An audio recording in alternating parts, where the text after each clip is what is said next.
Meu irmão, minha irmã, paz e bem para você. Hoje é sexta-feira, sexta da quaresma, dia 5 de março. Lembrando que as sextas da quaresma é dia de jejum, de penitência, de intensificar a oração e a caridade. Na nossa comunidade paroquial, com todos os cuidados, temos todas as sextas-feiras da quaresma, às 6 da manhã, na praça, aqui no Cruzeiro Quaresmal, a Santa Missa, e às 18 horas, quarteirão em volta da igreja, a Via Sacra, para que mantenhamos a distância e não descuidemos da nossa espiritualidade, assim como também não descuidemos da nossa saúde e dos nossos irmãos e irmãs. Memória histórica nesta sexta-feira da quaresma, dia de jejum, penitência, oração e caridade.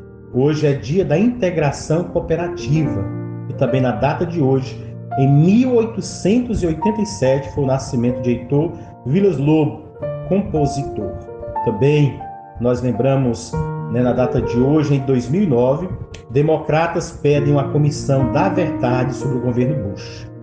E também na data de hoje, em 2013, foi o início do julgamento da Operação Condor por perseguir e eliminar opositores políticos em Buenos Aires. Vamos, portanto, intensificando as nossas orações pelos nossos irmãos que estão se recuperando da Covid, por aqueles que estão nos hospitais, esperando uma UTI para que Nossa Senhora os acompanhe, fortaleça e conceda a graça da saúde. Vamos acompanhar o Evangelho de hoje, de São Mateus, capítulo 21, dos versículos 33 ao 43, depois do 45 ao 46, que diz: Naquele tempo, dirigindo-se Jesus aos chefes dos sacerdotes e aos anciãos do povo, disse-lhes: Escutai esta parábola. Certo proprietário plantou uma vinha, pôs uma cerca em volta, fez nela um lagar para esmagar as uvas e construiu uma torre de guarda. Depois arrendou a vinhateiros e viajou para o estrangeiro. Quando chegou o tempo da colheita, o proprietário mandou seus empregados aos vinhateiros para receber seus frutos. Os vinhateiros, porém, agarraram os empregados e espancaram um, mataram outros e ao terceiro apedrejaram. O proprietário mandou de novo outros empregados, em maior número do que os primeiros, mas eles o trataram da mesma forma. Finalmente o proprietário enviou-lhes o seu filho, pensando: a meu filho eles vão respeitar. Os vinhateiros, porém, ao verem o filho, disseram entre si: Este é o herdeiro. Vinde, vamos matá-lo e tomar posse de sua herança. Então agarraram o filho, jogaram-no para fora da vinha e o mataram. Pois bem, quando o dono da vinha voltar, o que fará com estes vinhateiros? Os sumos sacerdotes e os anciãos do povo responderam: Com certeza mandará matar de modo violento esses perversos e arredará a vinha a outros vinhateiros, que lhes entregarão os frutos no tempo certo. Então Jesus lhes disse: Vós nunca leste nas Escrituras, quando diz: a pedra que os construtores rejeitaram tornou-se a pedra angular?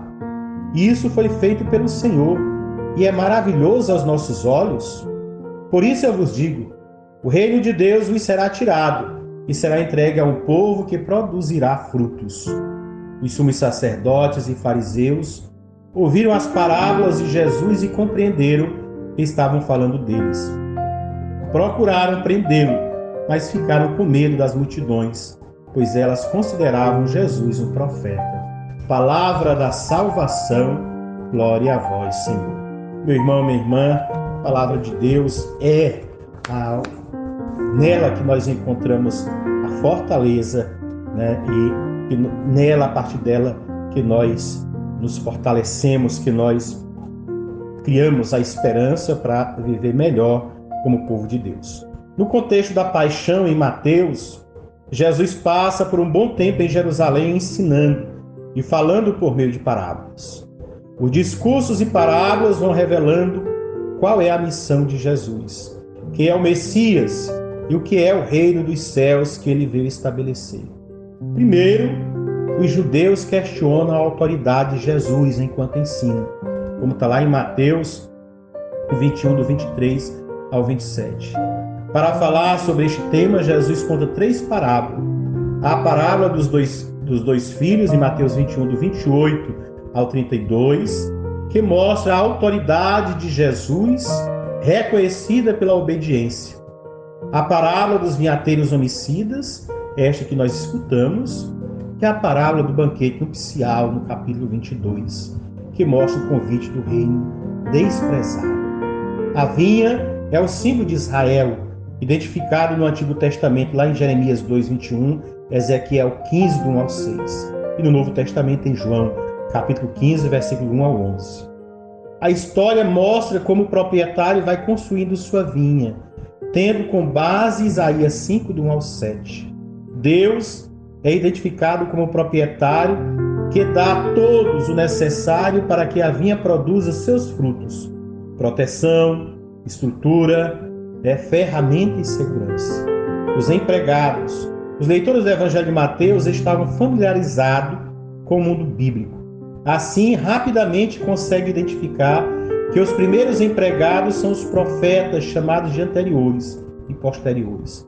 Na tradição judaica e bíblica, há muitos relatos de mortes e assassinatos de profetas. O envio do filho. A parábola dá um motivo para que o filho seja enviado. Não se trata de uma base legal que dá autoridade para o filho fazer as cobranças para o pai. A base é moral. Talvez os trabalhadores respeitem-no por ser filho. Os vinhateiros não pensam em outra coisa, senão na herança. Assim como os irmãos de José, lá em Gênesis 37 e 20. Não têm dúvidas e decidem matar o herdeiro legítimo dos bens do proprietário. Logo que se nota a incoerência na fala dos vinhateiros, pensam que por meio da morte do herdeiro, eles podem passar a possuir a herança e se esquecem que o pai continua vivo e fará justiça sobre o ocorrido. A imagem aqui é a da morte de Jesus, que se dá fora de Jerusalém, no Gólgota. Assim, não há dúvidas. Também são os chefes dos judeus, os que poderiam pensar na herança e queiram matar Jesus fora de Jerusalém. Ao perguntar sobre a reação do dono da vinha, Jesus coloca na boca de seus algozes sua própria condenação e mostra a consciência que tinham quanto à gravidade do que iriam fazer ao condená-lo à morte. Os argumentos que Jesus usa é bíblico, já que, segundo a tradição cristã, a Bíblia dava testemunho do Messias, como na passagem dita por Jesus. Ele se identifica com aquele que foi rejeitado ao longo da história. Todo o povo de Israel, por suas contínuas recusas dos enviados de Deus, sofrerá as consequências, especialmente porque mataram o Filho de Deus. Abrem espaço para o novo Israel, formado por todos aqueles que dão fruto, inclusive estrangeiros. Portanto, meu irmão, minha irmã, você, eu, cada um de nós somos convidados a produzir frutos, que a nossa vida, de fato, embasada na fé que temos no Senhor, produza frutos de verdade que leve aos nossos irmãos, começar por nós, a verdadeira conversão, que é a contrição de coração com Deus e com os irmãos e irmãs. Por isso, nesta sexta-feira, eu desejo que seus ouvidos, seu coração, sua mente se abra a Deus e que você seja capaz de fazer jejum que seja de fato educativo, uma penitência que seja transformadora, uma caridade que te leve a sensibilizar pelos irmãos e a oração que te coloque em sintonia com Deus, porque quem está em sintonia com Deus está em sintonia com o irmão, especialmente os mais pobres, simples e marginalizados.